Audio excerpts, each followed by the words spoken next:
I'm Nikki Clark with the International Committee of the Red Cross.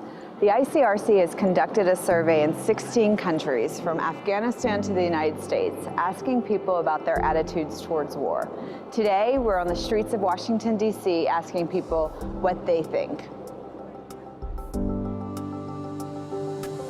I think when you're having a war, you are breaking all the rules. So what rule is right or what rule is wrong for a war? I did know that there were some rules that govern war, but I don't know what they are. No, I was never taught that in school or college or anything. So I guess I just picked up on it somehow and have this vague sense of what it might be.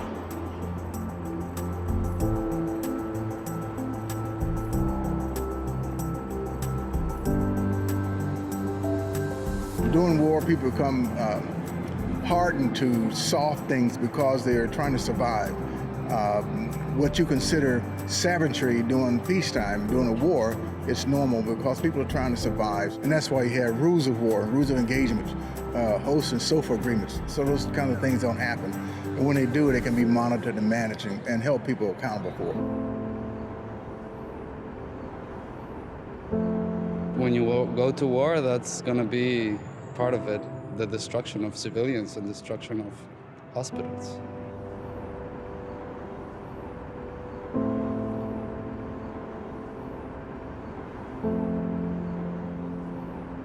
The most important things is hospitals should be protected, mosques and churches should be protected, schools should be protected. Innocent civilians never, never.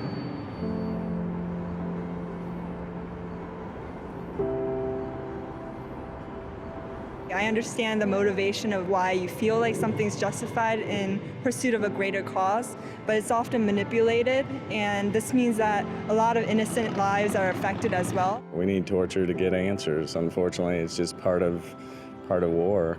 Would I want to do it? No, but someone has to do it.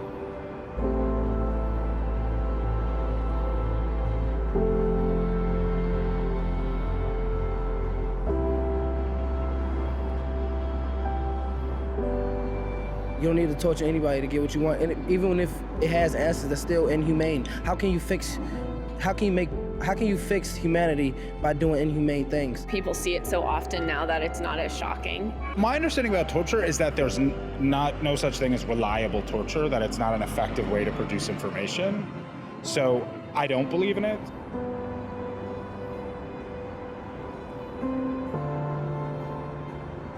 You see people suffering and you see other people not caring about it, and I think it's because we are working as individuals and we're not working as a community. The sense of community is lost. I think people are disconnected with human suffering because it's just like they feel connected. We have all this technology, we have cell phones, you can reach around the world, but it isn't then like after you reach across the world, what can you physically do? I think we are more connected to each other through social media more than ever, but we are more separate to each other more than ever. So we don't get to really understand what's going on the other side. We see this as a story that goes through the feed, but there's another one and there's another one, so we forget what's important or not. I think in the end, we need a more communal kind of atmosphere, and we need institutions that really allow people to connect again. I think the internet and this social media and the ease of understanding other people's experiences, just hearing what other people are going through and what they're feeling and why, I think it actually does engender a very strong desire to respond in a positive and productive way. You have to speak about it and you have to do something about it every day, every minute. I mean, if you care about something, you have to do it all the time, because otherwise people are not gonna listen. But if you're like doing it all the time and sharing messages, one person is gonna listen to it. I mean, that's something. So you just have to do it all the time.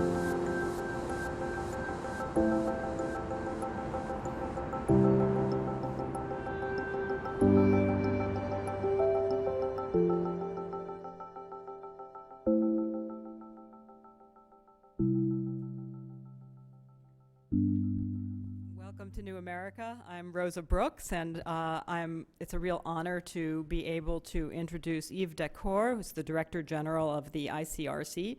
the International Committee of the Red Cross. What we're going to do is Eve is going to come up and he's going to give a brief overview of this massive survey project that the ICRC has just concluded on people in war, looking at attitudes towards war and related issues of international humanitarian law in several different countries around the world. He'll give a short introduction to the report itself and its major findings, and then we have a fantastic panel who I'll introduce in a few moments after Eve has given the overview, and we're going to talk a little bit about what this survey means, what these results mean, and what they mean for the United States, what they mean for the ICRC, and for those who care about international humanitarian law, and what they mean for the future of conflict and the future of our efforts to rein in conflict. We will have questions that I'll pose to our panel for a few minutes, and then we'll open it up to get your comments and reactions as well. So Yves Decour, thank you for joining us today to launch this report. We're delighted to have you here.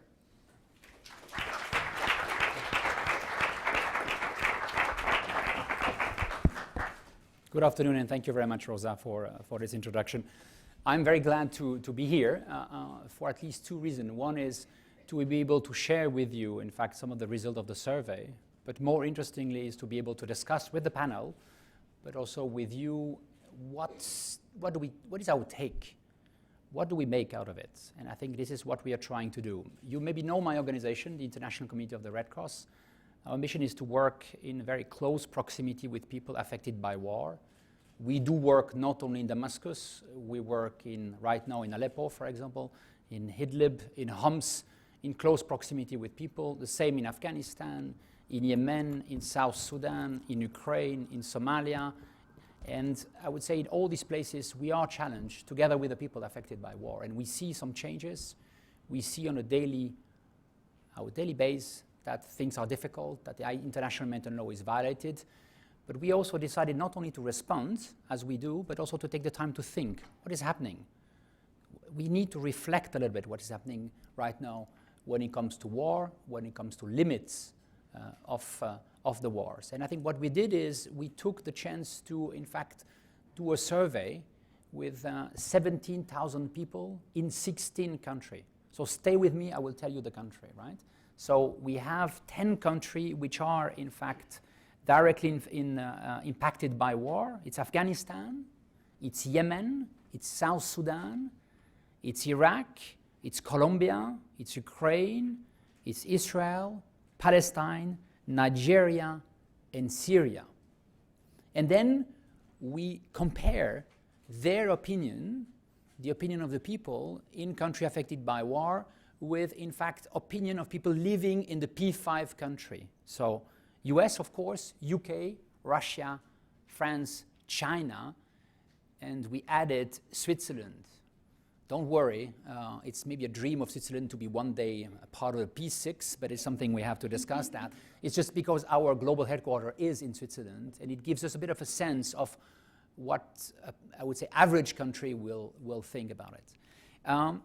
Just I want to say on one word how we did it. We used a professional agency, in that came Gallup Win, who did that for us in order to avoid bias, because of course if we would ask ourselves the question, it would be a little bit complicated. B, they did a mix of techniques, face-to-face, online, and telephone. I raised already two issues. One in South Sudan, it was only in one location, in Juba. Okay, for the one who knows South Sudan, you would understand why. But it is some limits. And in Syria, it was not in Syria. It was with Syrian based in Lebanon, right? We still feel that if you look at the overall 17,000 people in 16 countries, you really have a good sense of what are the trends. Take it also as a survey which is not, we have no scientific ambitions. We have no ambitions to publish heavy literature around the survey. We're doing that because it's a time for us to listen to what people are telling us and also to challenge some of our own assumption. And we think with what we have a good understanding of what people are telling us. So to make a long story, and I hope you had already some of the survey or some of at least the executive summary on your seat, but just give you a bit of a 3 block of finding. The first block of finding is really, and it's I would say a positive, is that the vast majority of people surveyed both in country affected by war and in P5 country, believe that the law of war, international humanitarian law, matters. And if I'm specific, you can see that 80% people think that combatants should avoid civilian as much as possible when attacking the enemy. 80%, 8 out of 10, believe attacking hospital, ambulances, healthcare worker and healthcare facilities is completely wrong. And this is across culture, across country. 55% of people, so more than half people surveyed in country affected by war then say that violation committed by the one side do not give the other side the right to do the same. I found interesting, right? It's not because the other violating that I have the right to violate myself. And what is even more important, and I'm not sure I formulate that with the right word, but there is almost a taboo, and people are saying this is taboo, is when it comes to healthcare. So the figures are very high. 90%, to be specific, 89%, almost 90%, agree that everyone, every wounded and sick in armed conflict has the right to healthcare. And I found interesting in a very polarized environment that people feel not everyone, including my enemy, has a right to healthcare. 82% of the people believe this is simply wrong to attack hospital. I mentioned that before. Ambulances, healthcare worker. This is not part of war, right? So that's the first element which in a way very clearly comes across as, okay, people think, including people in country affected by war, that this law of war matter, right? That's the first element around that. Now there is, of course, two other, I would say, cluster of issues, and we can look into that because there is a lot of questions, but the first one is, and I'm trying to use my word, is possible a shift in the attitude of people in country, in P5 country, compared to the opinion of the people in country affected by armed conflict. You really see a difference, right? And a shift. Why a shift? Because we compare with a survey that we did in 1999 for the 50th anniversary of the Geneva Convention. So we have used some of the same country and we've used some of the same question in order to have a sense. Also, what happens? What are people thinking when it comes to some of the question? Here there is a shift. And the shift is the following one. It's really around the growing acceptance of civilian casualties as somewhat a part of war that you can avoid. That's it. It's an inevitable part of war. Civilian casualties is there. So if you zoom in, what you have, it's interesting. So if you look at people in conflict-affected area, 70% of them think it's totally wrong to attack enemy combatants in populated area, knowing that many civilian wounded would be killed. So the answer is, can you attack an enemy combatant in populated area, knowing that many civilians would be killed? This is exactly how it's framed. Do you think it's wrong? Do you think it's part of war? 78% of people saying it's wrong when they are in affected country, right? Country affected by war. But when you ask the same questions to people in P5, they would say only 50% of the people think it's wrong already. So you have already a difference of almost 30% between the two. And if you look in this country, in the US, 36% only of people thinks it's wrong to attack enemy combatants in populated area when you know that you will kill many civilians. Then if you look at P5, you would say that's interesting, 40% of people in P5 think it's part of war if a humanitarian worker is injured or killed when he delivers assistance or protection in conflict. This is 40%, right?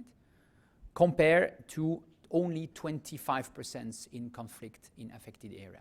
So you start to see some really statistically significant difference. And last but not least, 26% of people in P5 thinks depriving civilian population of essential goods, food, drugs, water, to weaken the enemy is part of war.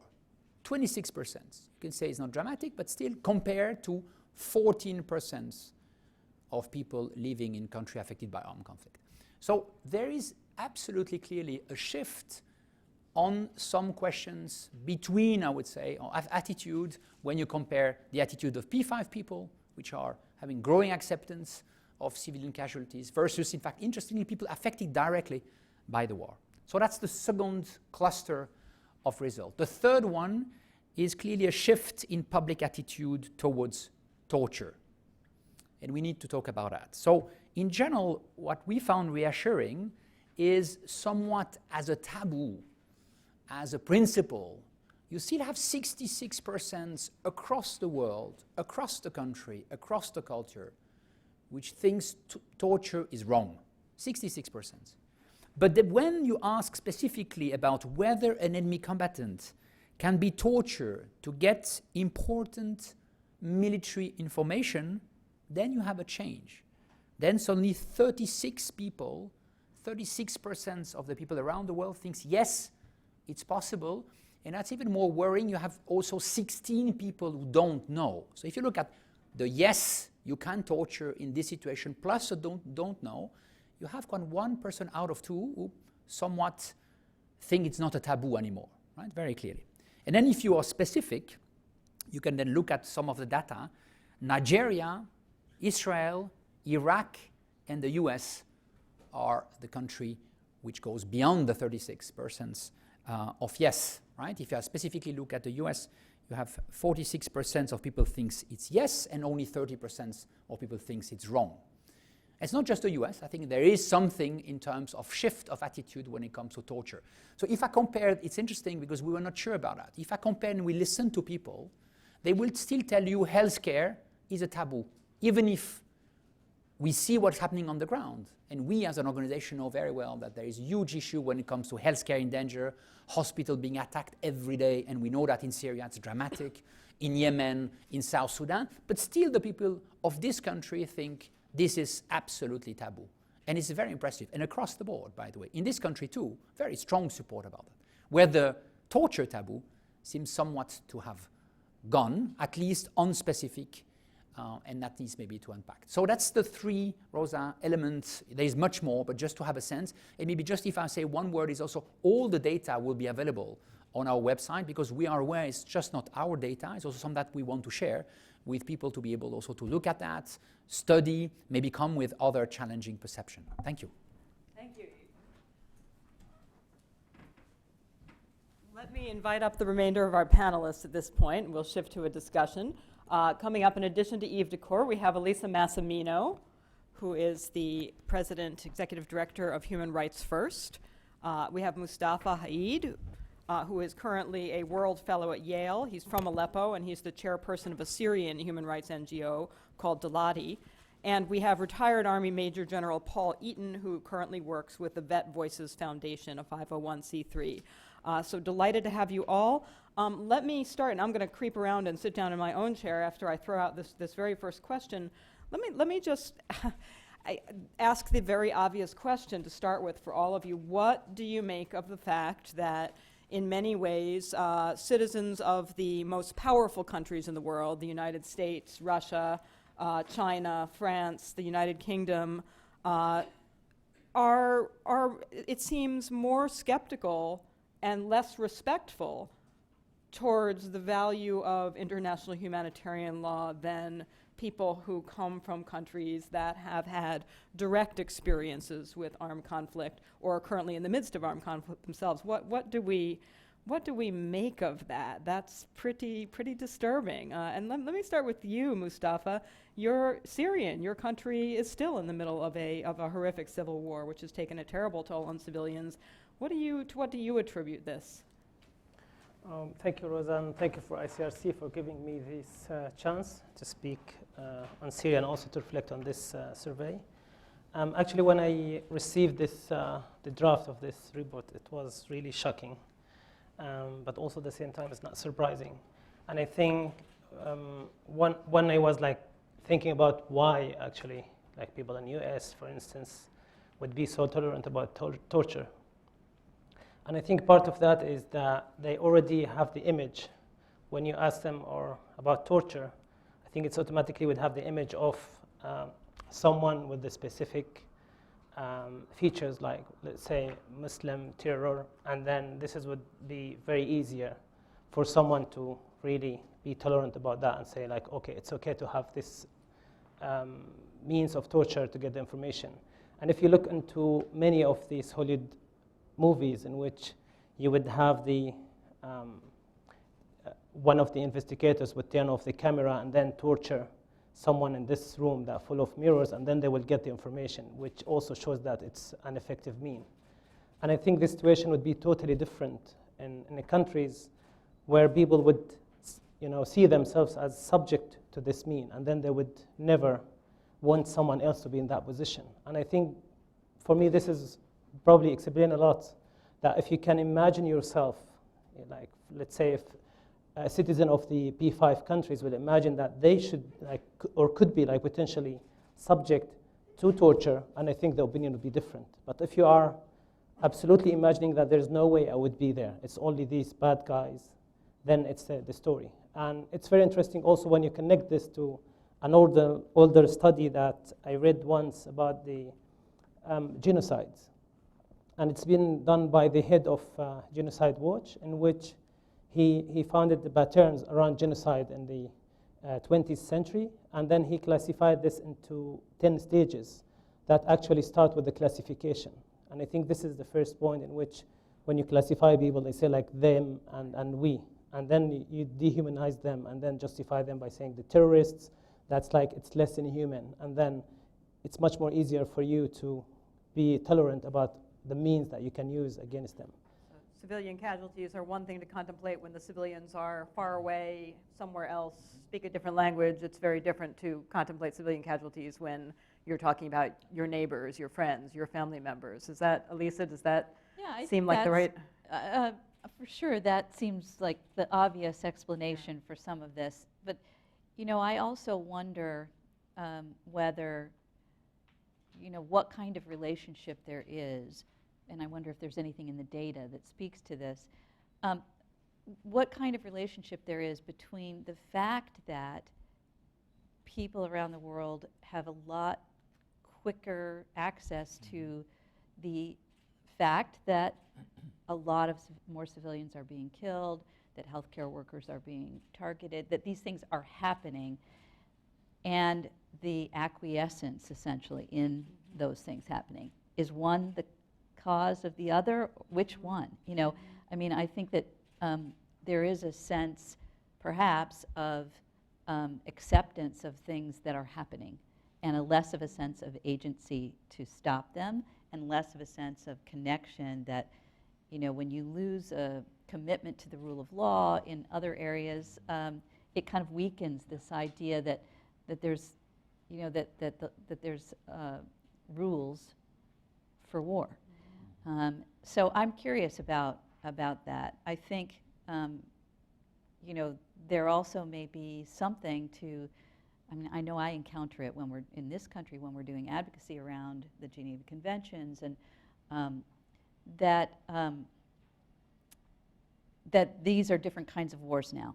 And so that just has a general kind of sense of undermining of the, I can't tell you how many times that I hear, particularly during the last year or so of the campaign season, well, those rules, I wasn't even born when those things were, and the situation now is totally different. And then finally, I think it's very interesting that in the United States, a country that's probably got the most forwardly deployed military of any other country, is where you see some weakening of commitment to a set of rules that really has done so much to protect the military personnel itself. And perhaps, I wonder if that speaks to something, Rosa, that you've written about, it's kind of that polarization in this society between people who have some connection to the military and vast swaths of the population who've never met anyone who's ever served in the military. So, Paul Eaton, you have commanded U.S. troops in combat. From your perspective, when you talk to the veterans who you work with day to day, and when you think back on your own experiences in Iraq and elsewhere, do you see a weakening of U.S. military commitment to the Geneva Conventions and the norms that make up the IHL? Thanks, Rosa. After World War II and the stunning loss of life that we saw, the indiscriminate firebombing of cities and whole populations within these big cities being killed in a matter of hours. So you see the Geneva Conventions kick in to say that's not appropriate in the conduct of warfare. And then we move forward to 9/11 when America took a real shot. And in the 1999 to 2016, the 17 years, what's happened? 2 data points is a trend. So back in the 1950s, after the Second World War, we put in place conventions to limit civilian deaths and to try to get a grip on the monster of warfare. And then on 9/11, we took a shot, and we lost several thousand Americans. And one of Elisa Massimino's colleagues, John Hudson, who is a retired Navy admiral, staff judge advocate, would say, they don't win unless they change us. Well, when you look at this report, there's change, and it's not in the right direction. And the military is required to obey the Geneva Conventions. That is part of our duty. We teach it to every young soldier, Marine, Airman, Seaman. It's part of early instruction. We dwell on something called the 5 S's, which governs conduct at point of capture, and where we are obliged to give first aid. We are obliged to provide safe conduct. We are obliged to treat this person who no longer is able to fight as a human being and to conduct ourselves as soldiers with honor to make sure this happens appropriately. Otherwise, you're subject to the Uniform Code of Military Justice, and we will punish you. So, that said, when you get into certain communities and you hear, well, I don't think waterboarding is torture, because I was waterboarded in SEER school, survival escape RE, it's an evasion. And so, and the argument back is, you may have been waterboarded, but you're not waterboarded with strong intent. And so trying to keep the lid on here is real important. And it drove General Petraeus, as the commanding officer in Iraq, to write a letter that don't forget where you've come from. We hold ourselves to this standard. And in fact, it was a higher standard than the President of the United States, the Vice President, and the Secretary of Defense. So you had a uniformed soldier put an order to the field that this is my standard, this is your standard, and it's in fact a higher standard than civilian leadership of the United States. You know, that's one of the interesting points that I found in the survey that was actually encouraging and reaffirming, and that was I think there was a question about which various kinds of things influence the behavior of combatants. Yeah. And, is it the law? Is it, threat of punishment? And it was the influence of military leadership. We have been stressing part of the effort that Admiral Hudson and General Eaton have been involved with, the importance of leadership from the top, from the commander-in-chief. And of course, we lost a lot of ground on torture in particular, over the last few, after 9/11, during the Bush administration. But coming back around now, learning the lessons of that, the people whose voices have been most influential here, both inside the military and in the broader population, have been those of military leaders. And I found that not so surprising to me, but very encouraging, and also pointing a pathway forward. That 81%, I think, found that, that the voices of military leaders were the most influential in determining the conduct of combatants. I found that, can I just continue on what we're saying? Because you asked at the beginning the P5 questions. To be honest with you, what I was surprised was not the P5. What I was surprised was, in fact, the people affected country opinion. Because frankly, I thought, when you're under pressure, we're talking about a country where war is waged for years, if not decades, right? I thought in a way that some of their feedback would be more negative. They would say somewhat, do anything. Yeah, no, frankly, give me a break, I don't believe it. And in a way, what this survey shows, and I just would like to make the link with the military leadership, it says something so that when people experience war and they somewhat reflect about it, they are able to understand the importance and the benefits, right? And the limits also, but also the benefit of the rule of the war.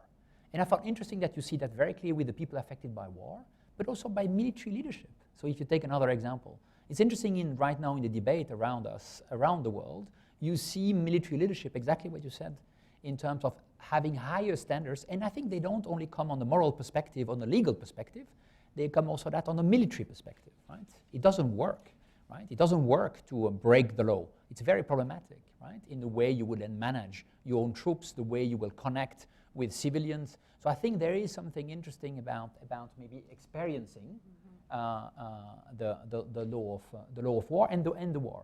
My second comment would be, and I think it's an interesting, there is something about not only the media, but just to understand then the P5, and I think maybe the world in which we operate. I think there is a sense since 9/11 maybe, but not only 9/11, where the popular culture has also had an enormous influence, and I think there is some discussions about that, on the way we look at war, but also on the way we look at torture, right? I think people mentioned to me, and maybe you can say a word on that, Elisa, that before 9/11, very clearly, torture was very rarely portrayed in our popular culture, right? In series, in movies. And when it was portrayed as something completely wrong. Suddenly, after 9/11, for different reasons, and not just, by the way, in the US, and a lot of countries, today, even the good people, I would say, will torture in order to get information, right? Which is a complete tensions with what is really happening around the world. So I think there is not just what leadership thinks, what leaders are telling us, there is also about what popular culture, what media cultures are we moving in, right? And I think we have to recognize also that people don't feel secure anymore, right or wrong, even if maybe the war is very far away, but there is also a sense of insecurity sometimes in a lot of countries around us. And I think there is something that we need to be able to capture. So there is the question of experience, the questions of the popular culture, and the questions possibly also of the war being far away, but also insecurity. So if you allow me, Rosa, to add some points as well here, because I found this fascinating that in the last page of the survey, when they say like 80% of those who would influence and make the impact is the leaders and also fellow combatants, which is like makes sense because it's the orders or chain of command and also the psychology of group. And this also makes like total sense. But I agree also with you that, if you have a good leaders, but if you don't have a good leaders, which is the situation right now, for instance, in Syria and other places, and I think this is where also we'd be like moved to the second thing here, in which those who've been like surveyed say that actually increasing the effectiveness of law and also the accountability would really reduce these impacts. And I think this is what we lack in the last recent years, because so far we see from all the conflicts that took place before and also from what's happening right now in Syria is that actually perpetrators not just only escaped and not being held accountable for the crimes that they did, but actually they being part of the post-conflict country. And you could see them taking place and also being in power in Lebanon, and also you could see them in impunity in Yemen, and you could see them still running the country like in Sudan, other places. And I think this is exactly the wrong message that if you wanted to reduce these violations, that this is absolutely keep giving the wrong message and also keep giving the guarantees that to have this continuing in the future. And this is also very important.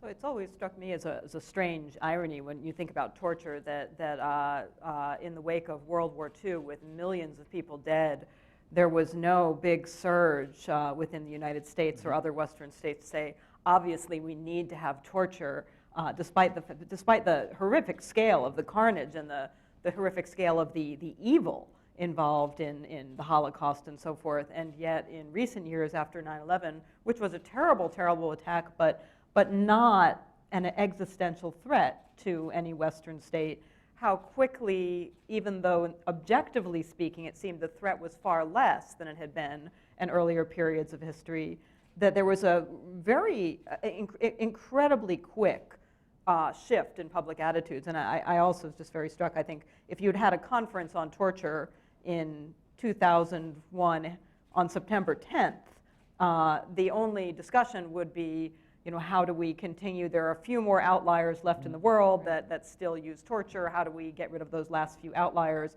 and get them to join the global consensus that this is illegal and immoral and unnecessary and so forth? And that changed so fast. Yeah. And I think you're right that part of it, as you suggested, is this narrative of a shift from a kind of a mass enemy to an individual enemy. So there's this narrative fantasy that says, whenever we think about torture, we're imagining this one terrorist mastermind with a nuclear bomb under New York, and it's going to go off in 2 hours, and only if we torture him will we possibly be able to defuse it. And that sort of fuels this sense of urgency. But a couple of things I ask you to comment on. I mean, number one, when torture is used in conflict zones in the world, that doesn't tend to be what's happening, right? It's not the terrorist mastermind. It's used in a much more casual, across-the-board way, and it spreads to other kinds of to criminal justice system and so forth. But also, how do you account for the speed of that shift? And I wonder if you could talk a little bit more about something that you've all alluded to, and I know Elisa, Human Rights First, has done a lot of thinking about this, the role of the media in constructing narratives that reframe torture from something terrible and criminal to something that good men must sometimes reluctantly turn to, and they don't like it, but it just has to be done. How did that happen? Well, I think there are, there was, right after 9/11, kind of a perfect storm. And it's important for us to learn those lessons because you had, essentially our country was stung by this, essentially a sneak attack. So there was a sense of shock and a sense of, there was a sort of desire for revenge. Interestingly, there was, in the immediate wake of the attacks, more calls for calm by President Bush, and this is not a war on Islam, and we have to bring people to justice and all that kind of stuff. But it didn't take very long for people to realize that you could play off of that sense of having, the sting of having a surprise attack and the desire for revenge. We did, you alluded to, Eve, this project called Primetime Torture in the years after 9/11, where we looked at the statistics of how torture was portrayed on television before 9/11, when it was rarely portrayed, but when it was by the enemies of the United States were doing the torturing, and the spike after 9/11, which peaked with a very popular television show called 24, that was the most popular show in America in the years after 9/11.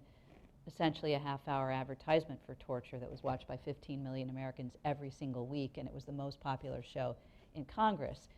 And that is a very difficult tide of, I have three, I'm the mother of 3 teenagers, so I know the press of popular culture is unbelievably strong. And in fact, we sort of discovered this problem when we heard some service members coming back. We were interviewing them coming back from Afghanistan, and they mentioned that they were watching these shows. And you combine that with the message coming from the political leadership, which was that the Geneva Conventions might not really apply in this conflict. Al-Qaeda is a different kind of thing. The Taliban, they're different kind of enemies. So there was legal ambiguity combined with a sense of urgency, an agreement across the board that intelligence was going to be everything in defeating this enemy, and an urge to young combatants to be creative. And we discovered from talking to the commander at West Point, that he said, Jack Bauer, that's the character on 24, is my biggest problem. He said, I have to kind of deprogram all of our 18-year-olds coming in who believe they are doing the right thing and they want to be instrumental in saving American lives, but they think that's the way you do it.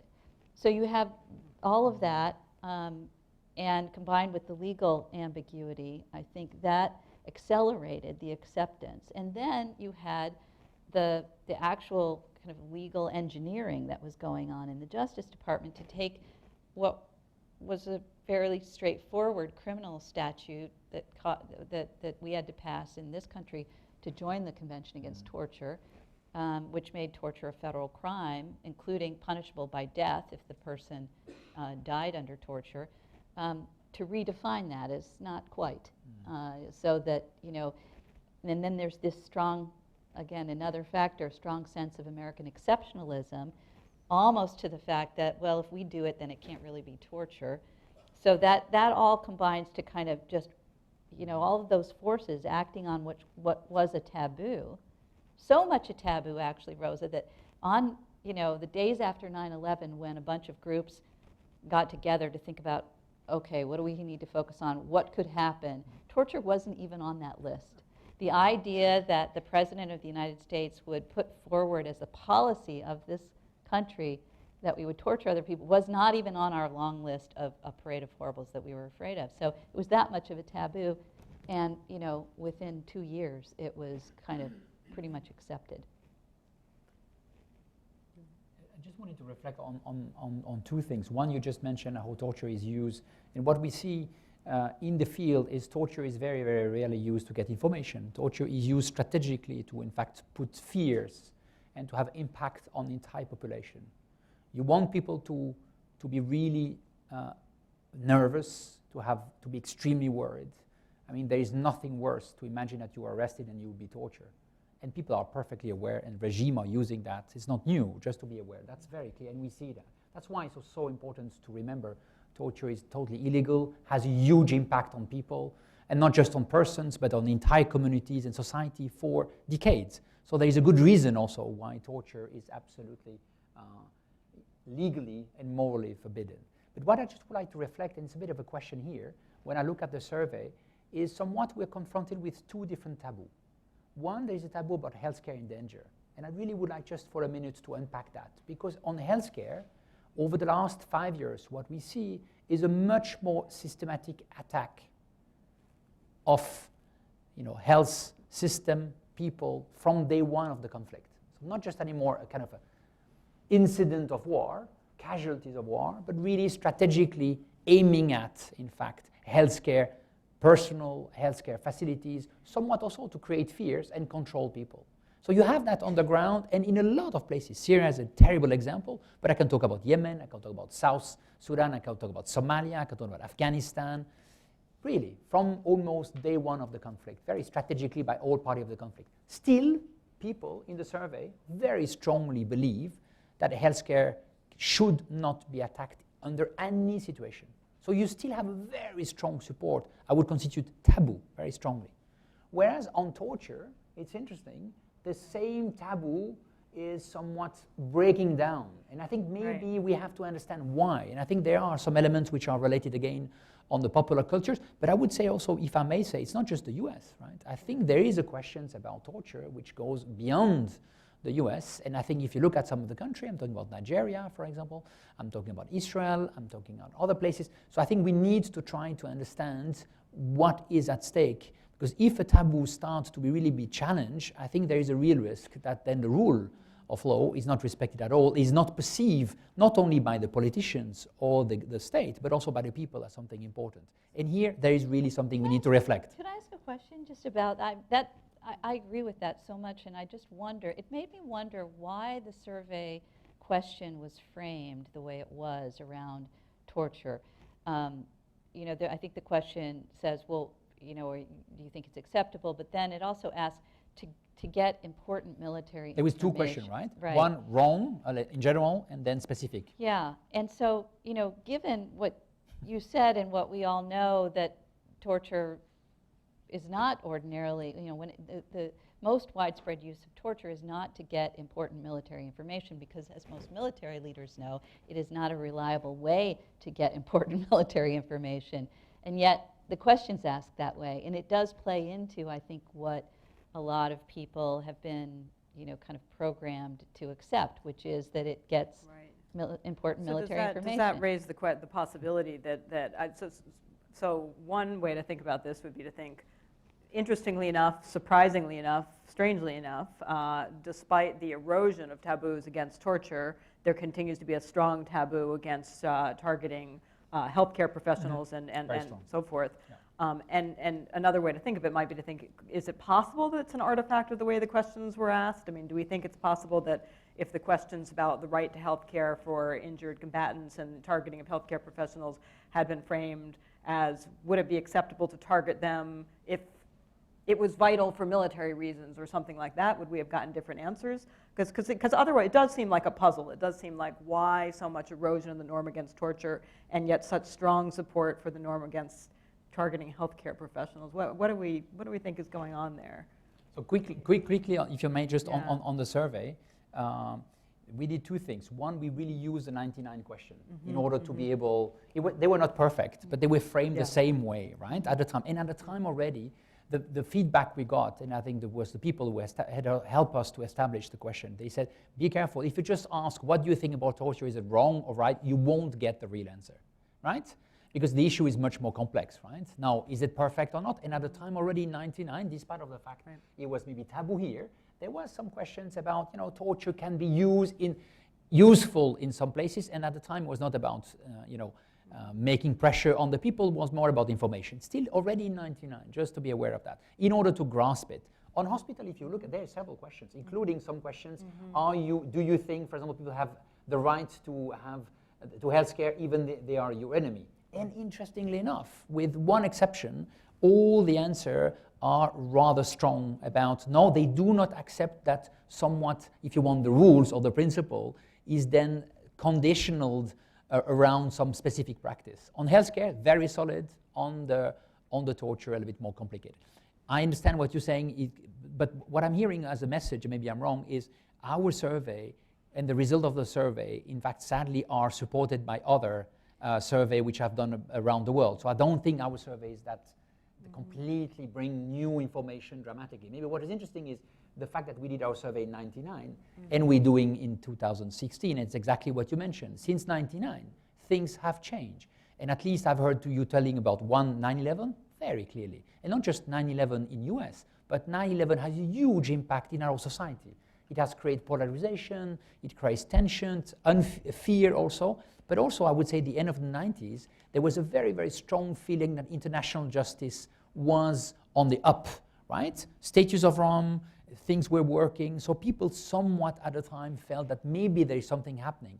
16 or 17 years later, I wouldn't say that there's nothing happening, but there is deception, very clearly, about the international, what you mentioned, the international justice. Still, people hope that at the end of the day, accountability would make sense. But I'm not surprised, Dan, when you specifically ask them what can have an influence on the behavior of combatants, they would choose military leaders, for good reason, really. So let me come back to Mustafa and Paul. Everyone has spoken about the influence of the media, and it was interesting watching the short video that played at the beginning, how many of the people interviewed on the street in Washington, D.C. Mentioned social media and the 24/7 news cycle, but they mentioned it in kind of contradictory ways. It seemed to me that about half of them blamed this for sort of hardening our hearts to the suffering of others in wartime, and or creating narratives that glorify torture and so forth. But the other half said, well, maybe this is something that can enable people to be more empathetic towards others because we can see images of other people suffering and so on. And so a lot of ambivalence came out about the role of what does it mean now to live in this 24/7 media environment? Is this a good thing or is this a bad thing? What direction does it cut in? Does it make us inured to others suffering and it becomes just like a television show, we don't have to care? Or does making other people suffering like a really good television show inspire us to care? And Mustafa, you're a Syrian. Your life's work is to try to encourage people to care about human rights in times of conflict and raise awareness about what is happening in Syria itself. and you live and work in the United States at an American university. When you talk to young Americans, what shakes them up? How much do they know about Syria? How much do they care? And if they don't seem to know or care, what have you found to be helpful in trying to persuade them to care? What role does the media have in all of that? I think like when I think about that also, like during the listening to the panels, that I think like long time ago we used to say like we didn't know. This is why we say like we sorry. But I think it's not the case right now. We know, and I think like even if we don't know, it's much more easy right now to really to know. Just like few clicks, spend 1 hour or 2 during the weekend, and you can get a good sense of what's going on any conflict in the world. But I think like also at the same time it's the issue of different factors. For instance, let's starting by manipulating the information, also the context in which and the narrative in which the certain incidents has been presented. It's much more easier to get more solidarity and also empathy and sympathy when you see like this picture of someone that you could see as well, imitate. It could be your brother or sister or mother or father or friend or someone you would probably in the future be like familiar with, and then hear about the story, and then you would know that this person is being either killed or tortured. This would really make you angry and move. And this is not the context in which you will see the narrative in conflict. In conflict, it tends to be more an abstract. They talk about numbers, and they are like slides and breaking news, in which even doesn't make like a whole story, and which also would break this way of really, having this as imagining it as something real as well, as something human, as something you could really sympathize with. And also this normally when you talk about the casualties, you tell number and then you move to terrorist attacks or potential, and having again this image that would really ascertain that. And to a certain extent I start like really think about also inception. And also this the photology of using the image, because there are 2 incidents when it comes to Syria that really shake the world.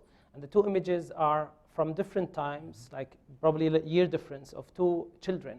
One of them is called Daylan, which has been found on a coast in Turkey, facing the ground, so you cannot.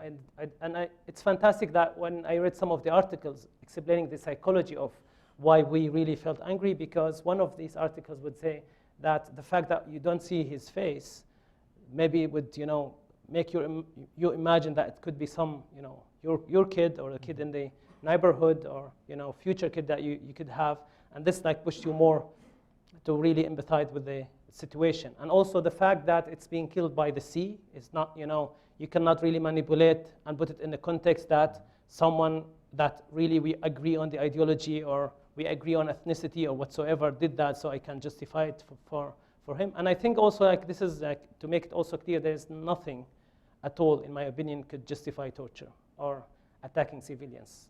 No reason at all, like not now, not in the past, and also not in the future. Because civilians are civilians, and they need to be protected.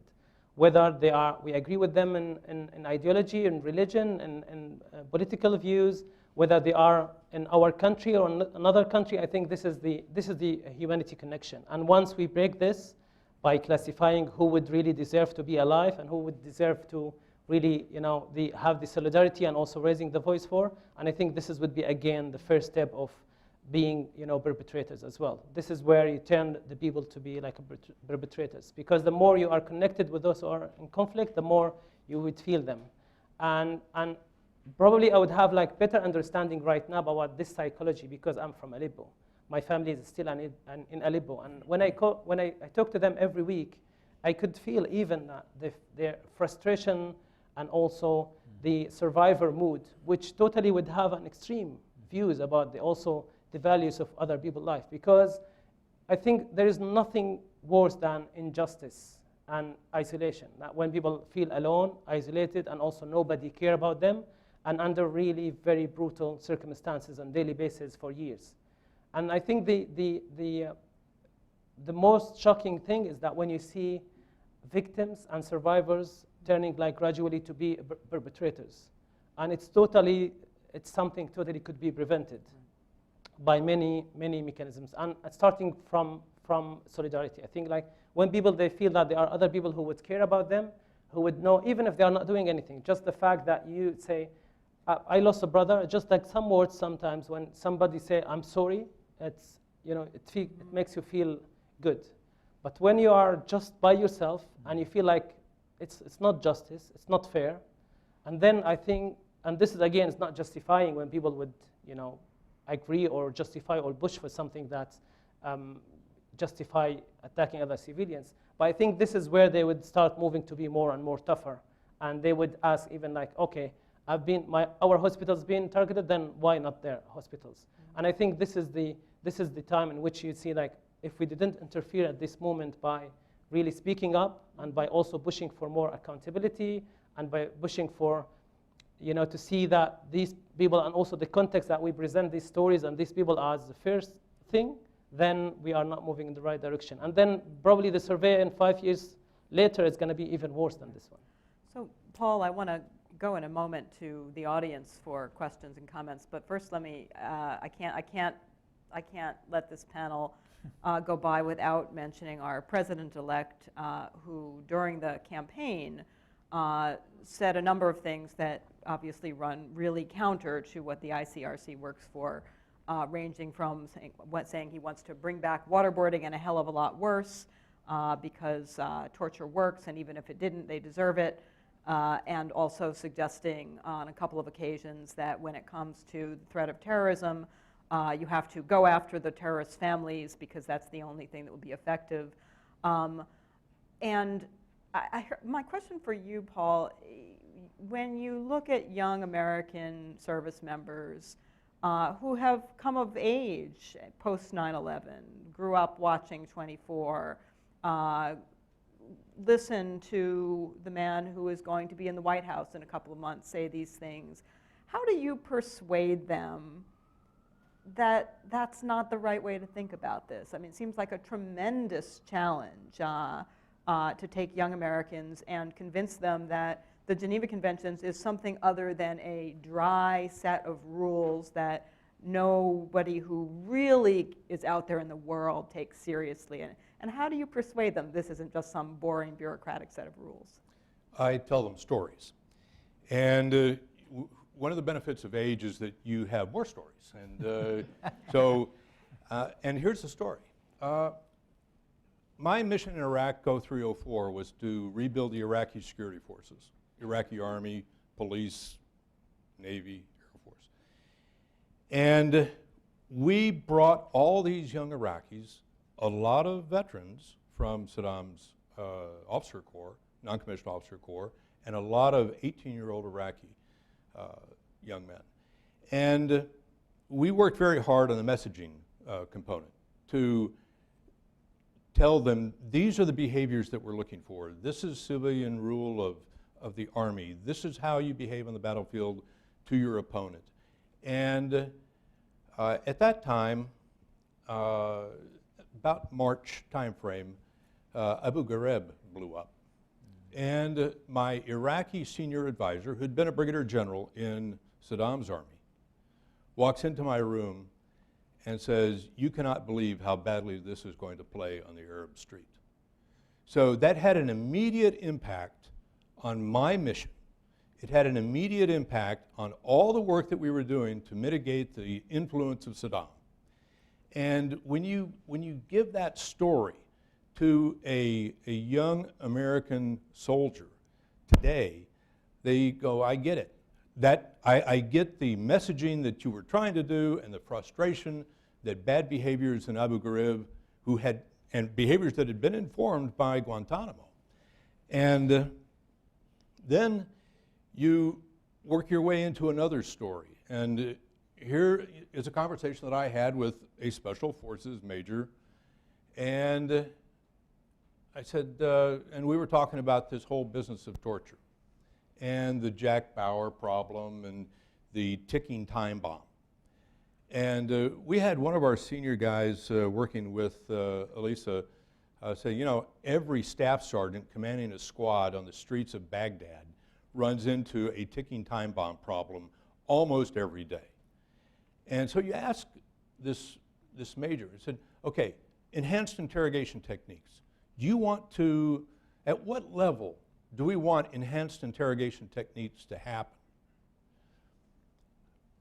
sergeant, 20-year-old sergeant E5, infantry, fire team leader? No. No.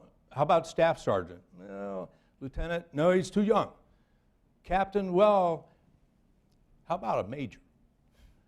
Well, I think I could handle that.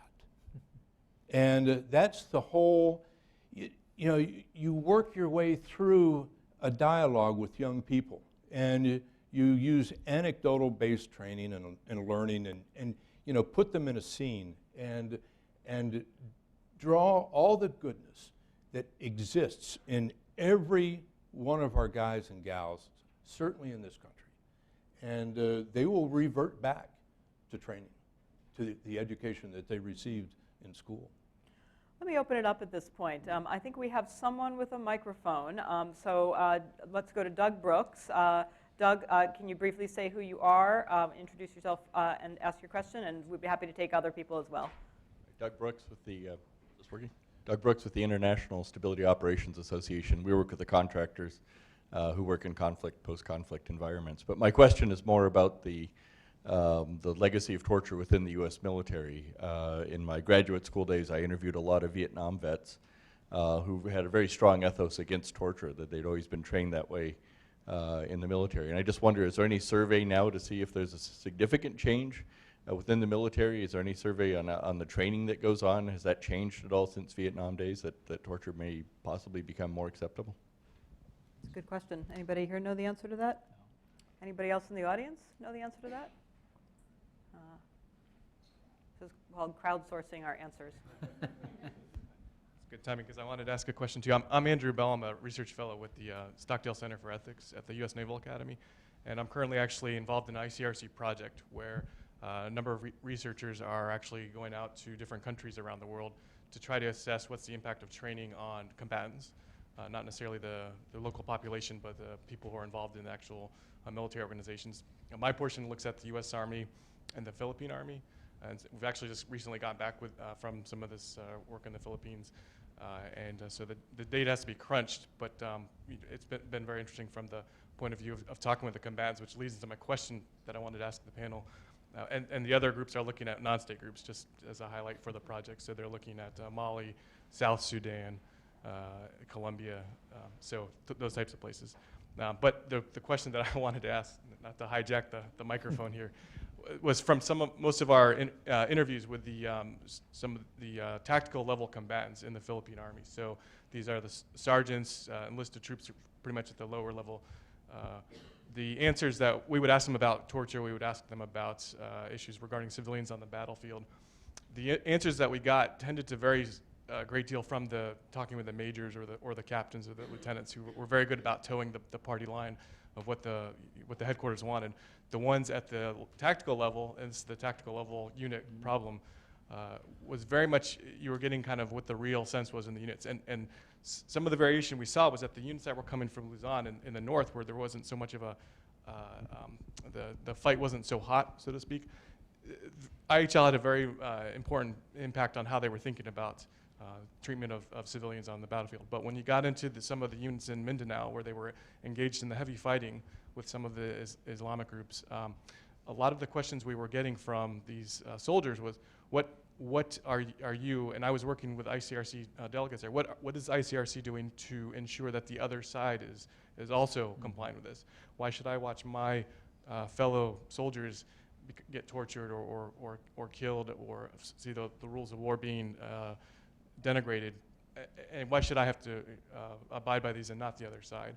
And so I wanted to push back a little bit, or at least ask a little bit more, because I understand the importance of the tactical unit training, drilling these norms down into the tactical unit. But how do you break past that when you're in the small unit environment, where it's very easy for these soldiers who are, say, away from the FOB, or away from the captain level, or even sometimes lieutenant level leadership?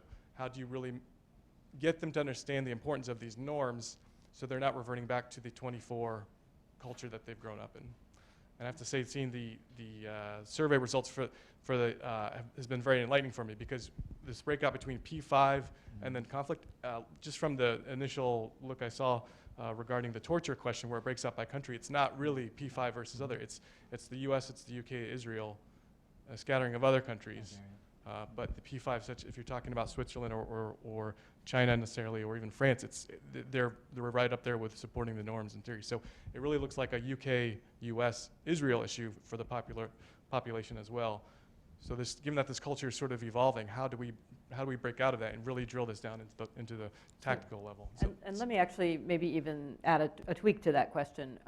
So in a world in which we're increasingly dealing with non-state actors who may themselves not have any interest in complying with IHL, and whatever old arguments about reciprocity have been somewhat weakened, how do we persuade the young private or young corporal that it matters that he or she should comply with these norms when the enemy won't? Well, if I could say one word about that, I think that I might be able to tie all those questions together. On the training issue, I think there was a period of kind of coming back to our senses after 9/11, and that was done through, partly through public debate, investigation, and exposure of what we actually did through the torture program, and then retraining and also new laws. So the Army Field Manual on Intelligence Interrogations has been legislated essentially now in a bipartisan vote, and adopted as the kind of baseline standard for interrogation of prisoners. And the manual can be and will be updated and revised, but that's now kind of been adopted so the legal piece of that has been reinforced. And my understanding, at least, is that the training now has kind of also gotten back to the clarity that it had in prior days. So we're kind of cleansing the troops of that period of uncertainty where we wandered off track. Anecdotally, we have a project at Human Rights First called Veterans for American Ideals, and we have got about 700 or so veterans. These are not the flag officer level, but and so they're a good kind of test case for how is this resonating, and they very much are kind of reinforcing, and it gives me some confidence that things are have turned around. I think that one of the other issues that's addressed in the Army Field Manual that I think deals somewhat with this question, and also yours, Rosa, because there is a beautiful part of the Army Field Manual that's basically the golden rule. Like if there's a gray area, just ask yourself, if this were being done to an American service member, would you think it was unlawful? And if the answer is yes, don't do it. And it's a brilliant way of dealing with the inevitable gray areas around treatment of prisoners. But it's true that doesn't resonate as much when there is the strong sense that the current enemy is not going to comply. But there's also the argument in the field manual that I think could be elaborated and expounded on, by the ICRC and others, about the, particularly relevant for the United States, about the integrity of these norms for future conflicts. And that it's not as immediate maybe for the ground troops, but it is I think a powerful argument about, once if you lose the integrity of those norms, then you're kind of back to, before the ICRC, and that was a terrible place, particularly for the United States. So I think that one of the things I take from this survey, which is, the positive things about it, which are, what can we do going forward so that it's not terribly worse 5 years from now, but it's actually better. There is somewhat of a roadmap in here, and one of the things on torture, for example, is that it appears there's not widespread understanding that torture is illegal and that it doesn't actually produce valuable intelligence in a military setting.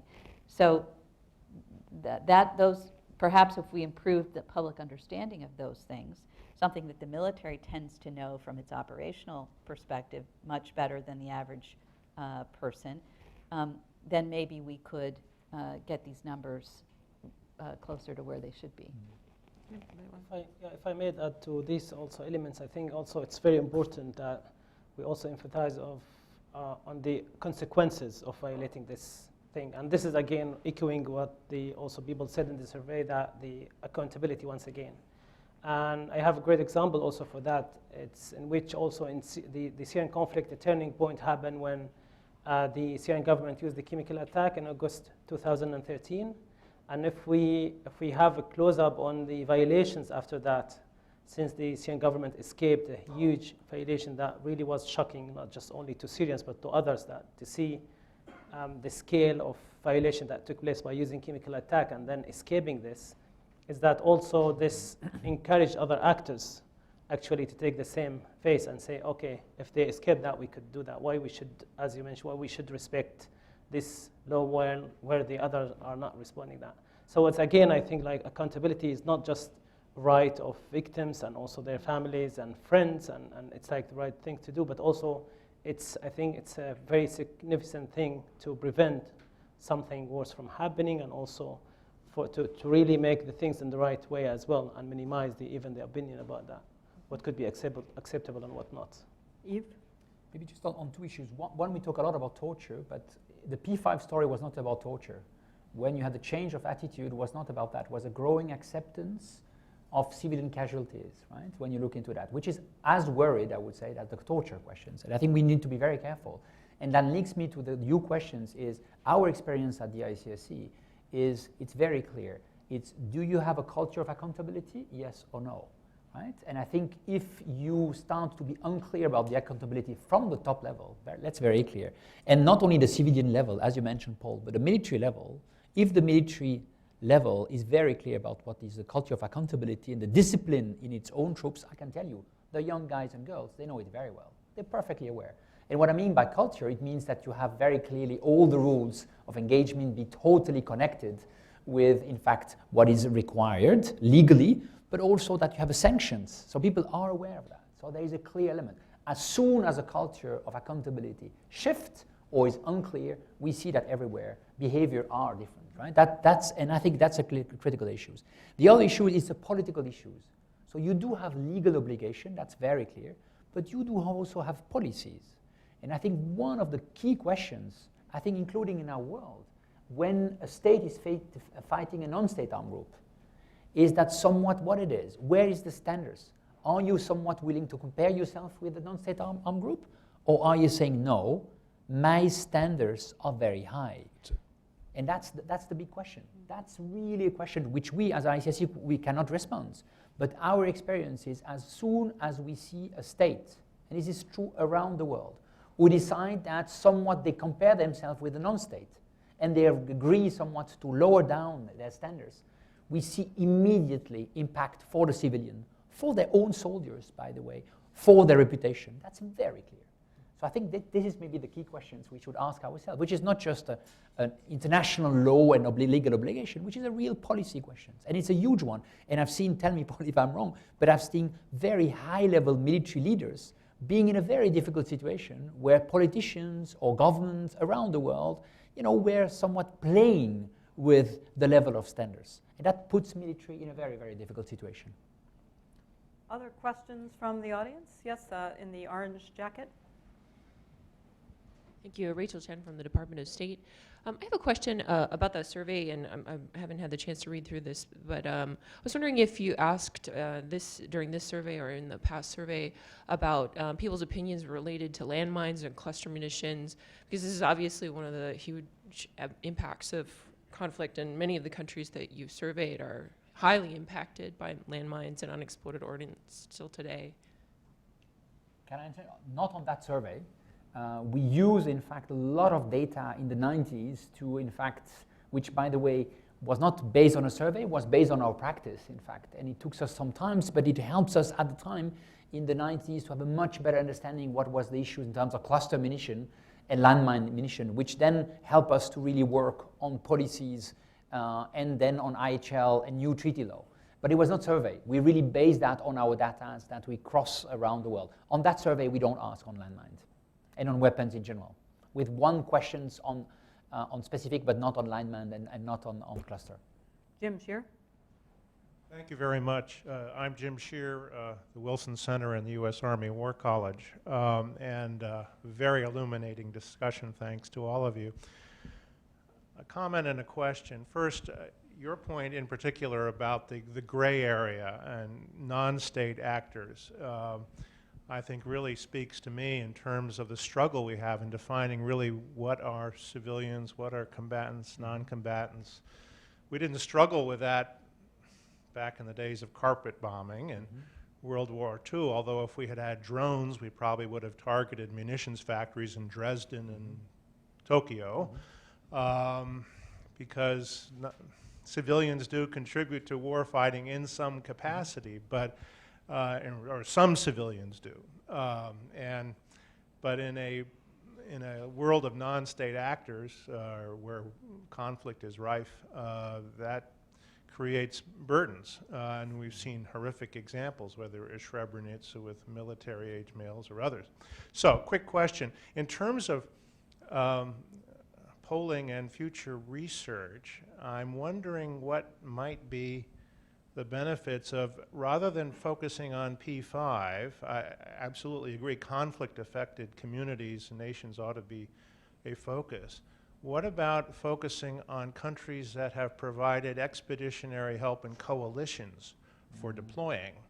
So, for example, yes, Germany, the case, Georgia, and Afghanistan, Mongolia, a number of other countries that have seen their forces, large-scale forces, deploy to foreign, not their own conflict zones, but to foreign conflict zones, because I should think the Abu Ghraib example, I think, would resonate very much in those communities, but there may be other cases. There's a crowd I call the pay it forward crew, countries that actually were recipients of peacekeepers and external stability providers, and now they're going overseas to do it, to a degree, Colombia. And Colombia's not out of the woods, although we're hopeful. But there are other countries too. So maybe just a question about whether you had thought about that cohort, not just the P5. Thank you. The answer, we didn't really think about that because we are slightly overwhelmed by survey. That's not our expertise. We don't always do survey. We prefer to do in a way to engage directly government or non-state armed group. But I think if it allows us to have the right discussions, to engage right, maybe to ask ourselves the right questions, your point is very well taken. At the time, we just decided it was important for us to have a bit of a sense. We took a stick, if you want, 99. Let's compare it with what now. But I think your point is a very good point. I would find very interesting to survey different country, and I think what your point is about country who have deployed, what have they learned. We just have to agree what do we want to survey. And what is the baseline we're looking at. But I think it would be very interesting. I would also be very interested to look at countries, as you mentioned, who have been at receiving end in peacekeeping and now are more and more, in fact, having their own peacekeeper. I think it would be interesting to look at Kenya, for example, look at Ethiopia, look at what is happening in the African Union, Nigeria as a good example. So I think there will be not only the Georgia, the Germany, and the Mongolia, but I think they will be interesting to look at it. I think thank you for your advice. And I'm looking for any partner willing to do with that. It's complex, but in case you're interested, join us. So we just have a few more minutes, so let me take one more question, and then I think we'll give everybody a chance to make any closing comments. Thank you, Ava Havis. I just wonder how much of, I can only speak for the U.S. in this instance, but how much of the acceptance of civilian deaths and torture, et cetera, is because, as you pointed out, it's the other, it's somebody we don't really know or understand or we think we don't like, and how much is that the military experience has now become so unreal to so many Americans because we don't know people who have served abroad mostly, and it's just a very, very small % of people that are affected, and so war itself doesn't seem real to all too many Americans. So what's wrong with 24? I have never watched it, but what's wrong with that kind of version of reality? Paul, do you want to try that? We like to say that the military reflects our society. And that was a lot easier to say when we had a draft than it is today. But I think it's safe to say, and I'm a father of three children who are all soldiers. I believe that the U.S. military represents the best of American society. Interesting statistic is that 75% of the youth of America is ineligible to serve in the armed forces for physical reasons, intellectual reasons, or temperament or behaviors. 75? 75%. Criminal So record, didn't graduate from high school. it's a different group of men and women who are on board right now. And those men and women must walk into service with all the values that society has given them, and they must leave service better than they came in. Otherwise, we are doing a gross disservice to the United States. And I believe that the military is a vehicle to do that. And we tell every leader that, and goes to your question as well, that every leader has that responsibility to take this young person, and when that young person breaks contact, that he or she is better than he was. My Lai will forever dominate discussion in our leadership training. It's a unit that broke down.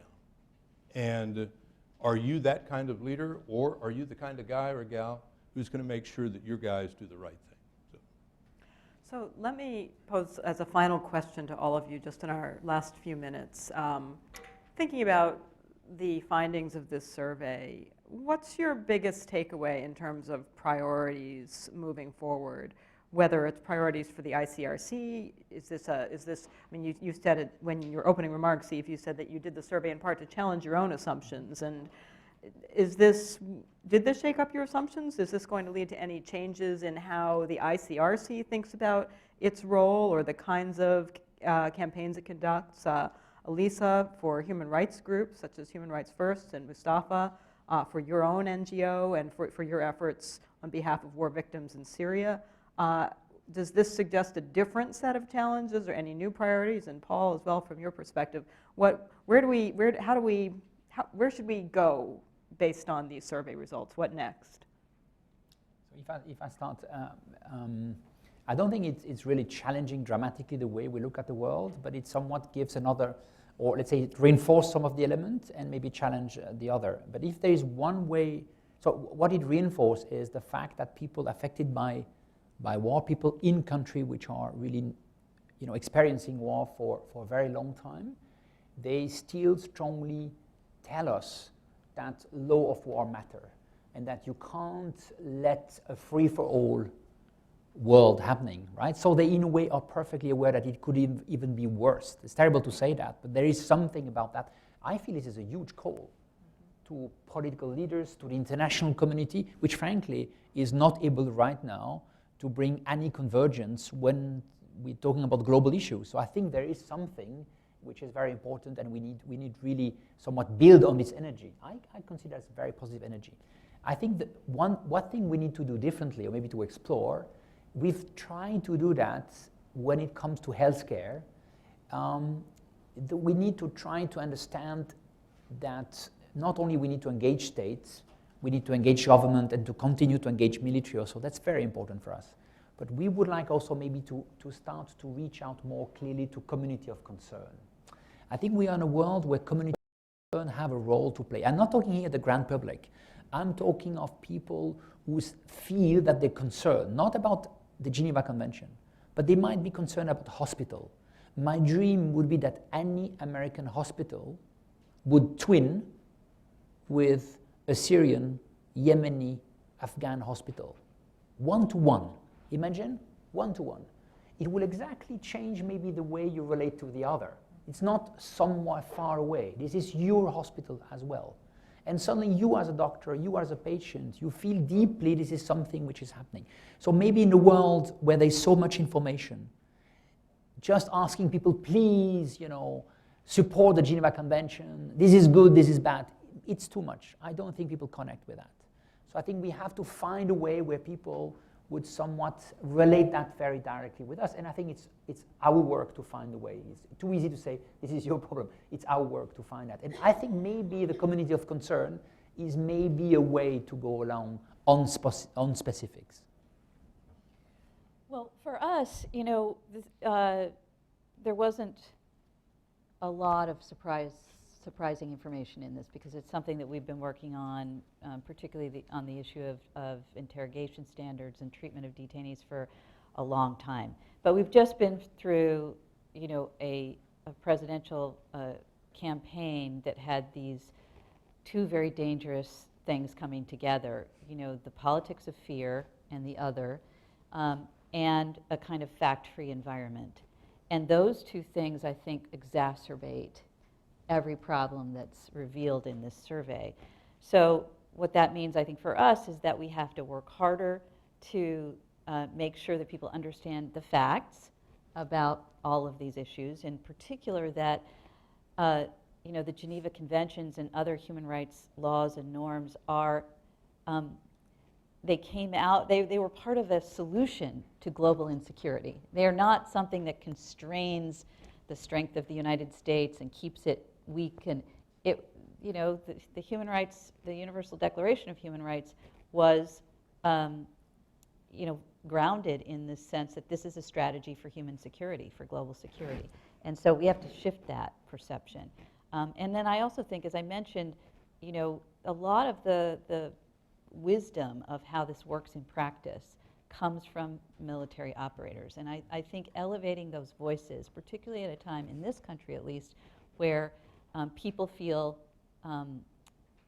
insecure, and also surveys show that the military is far and away the most trusted institution in our democracy right now. That those are good messengers for a message that they believe and experience firsthand. So I think that's where we're going to focus our energies.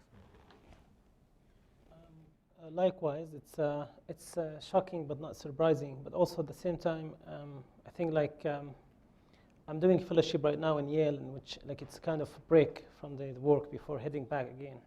And I remember that a therapist working on personal development told me that it's better right now to focus on working on the strength, not, you know, improving the weakness.